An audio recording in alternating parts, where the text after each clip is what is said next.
नमस्कार, मैं रामेंद्र सिंह कुशवाहा आज एक नए प्रयोग के साथ आपके सामने उपस्थित हूँ।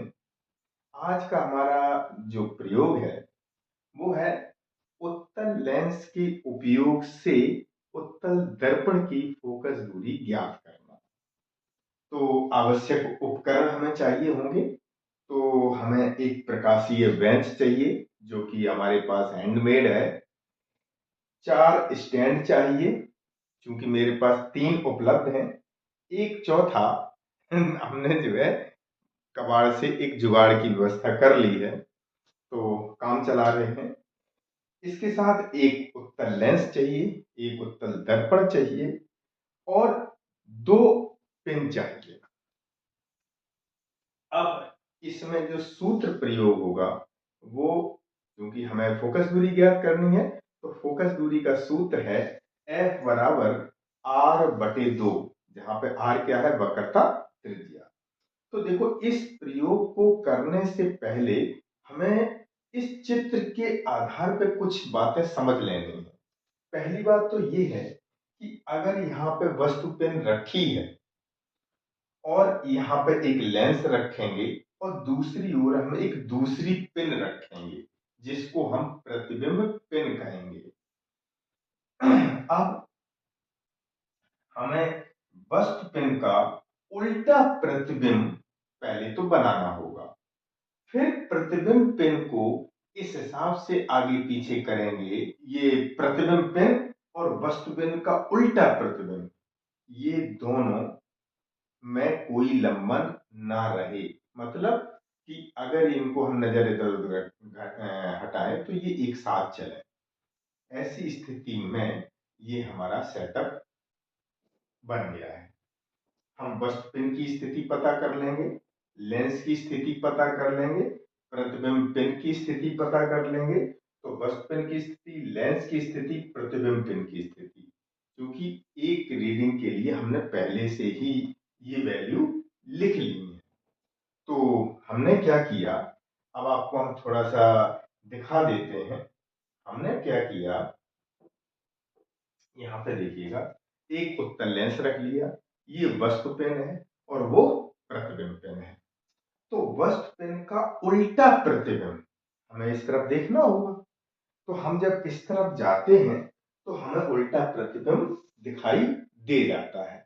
फिर हम इस प्रतिबिंब पिन को, जो मेरे देखिए आप उंगली से देख रहे होंगे, इस प्रतिबिंब पिन को आगे पीछे रखकर इस हिसाब से सेट करते हैं कि उस प्रतिबिंब पिन और इस वस्तु के उल्टे प्रतिबिंब में कोई लंबन ना रहे। तो ऐसी स्थिति में जो हम अभी स्थिति देख पा रहे हैं बिल्कुल सेट है। वस्तु पिन की स्थिति 19.5 पे, लेंस की स्थिति 56 और प्रतिबिंब पिन की स्थिति 99। अब बात आती है कि हमें उत्तल दर्पण रखना है। कहां रखना है? लेंस और प्रतिबिंब पिन के बीच में कहीं पे आगे पीछे रखना है।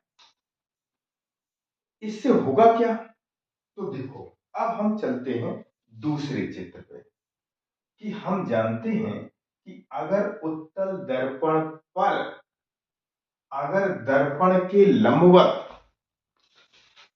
यहां पे समझो, अगर उत्तल दर्पण पर इसके लंबवत अगर कोई प्रकाश की किरण आपतित होती है तो वो टकराने के बाद उसी मार्ग पर वापस हो जाएगी। बस इसी सिद्धांत का प्रयोग करके हमने क्या किया कि उत्तल दर्पण को इस हिसाब से सेट किया कि यहां से जो किरणें पहले जा रही थी तो वो इस हिसाब से जाएं कि वो इस दर्पण के पृष्ठ पर लंबवत टकराएं। अगर लंबवत टकराएंगी तो उसी मार्ग पर वापस आएंगी। लेकिन अगर उस मार्ग को आगे की ओर बढ़ाएं तो जो प्रतिबिंब पिन जहां है वो वक्रता केंद्र, इस दर्पण का वक्रता केंद्र को प्रदर्शित करता है। तो यहां पर ये प्रतिबिंब की स्थिति नहीं बदलेगी, केवल हमें दर्पण को इस हिसाब से सेट करना होगा कि जिससे उस दर्पण पर लंबवत ये प्रकाश किरणें आपतित हों, टकराने के बाद वापस हों, वापस होने के बाद उसी वस्तु पिन पर ये प्रतिबिंब बन जाए। बस मुझे ये करना है।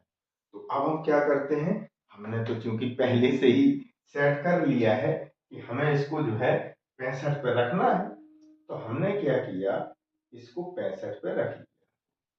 ठीक है, और हमने बहुत ही अच्छे तरीके से इसको सेट कर लिया है, बहुत ही खूबसूरत बना है। अभी मैं आपको दिखाऊंगा कि कितना अच्छा प्रतिबिंब हमें दिख रहा है, और उसके प्रतिबिंब में कोई लंबन नहीं है। तो ये बन गया। अब हमने क्या किया, बाकी 3 स्थितियां तो पहले से पता ही है। अवतल दर्पण की स्थिति पता कर ली, कितनी आई, 65। तो ये अवतल दर्पण की स्थिति आई 65। अब हमें वक्रता त्रिज्या पता करनी है। आप सभी जानते हैं कि अगर हम दर्पण से और इस प्रतिबिंब बिंदु तक की स्थिति यदि पता कर लें तो हमें तुरंत वक्रता त्रिज्या मिल जाएगी। तो यहाँ पे देखो, अगर हम उत्तल दर्पण की स्थिति 65 है, प्रतिबिंब पिन की स्थिति 99 है, 99 में से 65 घटाओ 34 आ जाएगी। लेकिन जो किताब में दिया गया है वो ये दिया गया है कि एल और सी के बीच की दूरी पता करो, एल सी, जो कि 43 आई, और उसके बाद एल और पी की स्थिति पता करो, 9 आई, दोनों को घटाओ, तब प्रतिबिंब वक्रता त्रिज्या आ जाएगी। और वक्रता त्रिज्या जब आ जाए तो हम गणना करके F बराबर R बटे 2 का सूत्र लगाएंगे, तो 34 बटे 2 बराबर 17 सेंटीमीटर। तो हमने परिणाम में हम लिख देंगे कि दिए गए उत्तल दर्पण की फोकस दूरी 17 सेंटीमीटर। ठीक, 17 सेंटीमीटर आ गई। अब इस प्रयोग को करने में कुछ सावधानियां बरती गई होंगी, तो वो सावधानियां क्या क्या है। सबसे पहले तो ये जो पेन है और लेंस का जो सेंटर है, दर्पण का जो सेंटर है, ये तीनों सब एक एक्सिस पर है, जिसे हम मुख्य अक्ष बोलते हैं। ठीक है, इसके बाद नोक चमकीली होनी चाहिए। आमतौर पे आप देखें कि जो हमें जरूरत पड़ती है, बस उन चीजों की सावधानियां हमें लिखनी है, जैसे प्रतिबिंब पिन और वस्तु पिन के उल्टे प्रतिबिंब के बीच कोई लंबन ना रहे, ऐसे सावधानियां हम लिख लेते हैं। तो आज का ये प्रयोग कंप्लीट होता है। बहुत बहुत धन्यवाद।